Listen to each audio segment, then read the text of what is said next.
Hi, I welcome you all with love in the saddle under the pizza movie blog channel. One of Giuliano Gemma's first Western movies, I want to introduce you. The title of my film today, Adios Gringo. The year is 1965. Giuliano Gemma shown as the star of the time and the first Italian star of the spaghetti western. The year is 1965 was very fruitful for him. He played in 4 Italian westerns in the role on the lead.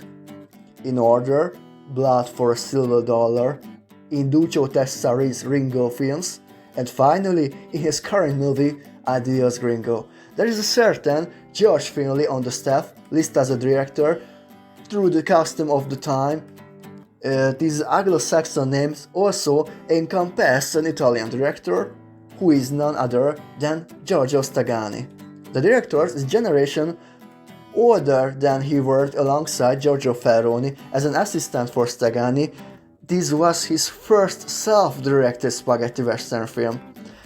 I don't think it's surprising to say this, the style Plaktis character is absolutely visible in the film. Its atmosphere and deception are very similar to Giorgio Ferroni's movies, which is based on American westerns. Clean, beautiful, the protagonist is not grey in the moral sense, there are specific moral limits, and only the few spaghetti ingredients are collected. Although the violence is minimal, some rawness can be detected. I prefer to say it has a hint of toughness. The other ingredient in spaghetti is revenge, which is considered a classic. The story is short. Brent Landers in the role, Giuliano Gemma, as a poor beef shepherd, who is just buying some cattle at a good prices, but in the meantime he was tracked into shooting the real owner of the cattle in self-defense.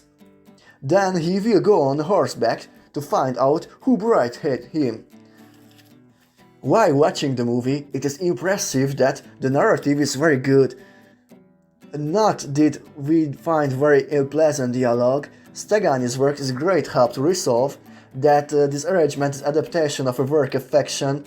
We can see the filming of the novel High Fury by Harry Whittington.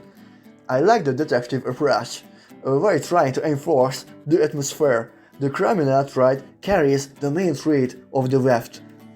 At the same time, I also tried to capture the atmosphere of the Wild West. The horse riding through a stony and barren landscape, the rider in wars had the sunshine, it's captivating. I would like to note here, the music is also very beautiful and it accurately underlines the image sequence. And also, social criticism should be seen as positive, that the rich can commit immoral acts without consequence. The same kind of approach is explained in more detail in later spaghetti western Sergio Solema's film The Pig Gone Down. Maybe it's a little slow, it's consequable that for someone this is a negative. Of course, the genre is characterized by slow construction, but in the meantime it is important to captivate the viewer. Because of the somewhat idealistic American approach, perhaps it's not getting too strong here. Also, it takes over the Ferroni's toolbar one at a time. Adios Gringo carries the immature style of the early spaghetti westerns, however, it can be a lot of fun. I rate it 65 and recommend it everyone. I recommend to watching. Thank you for your attention, and if you like my video, subscribe my channel. Thank you very much. Buona giornata a tutti.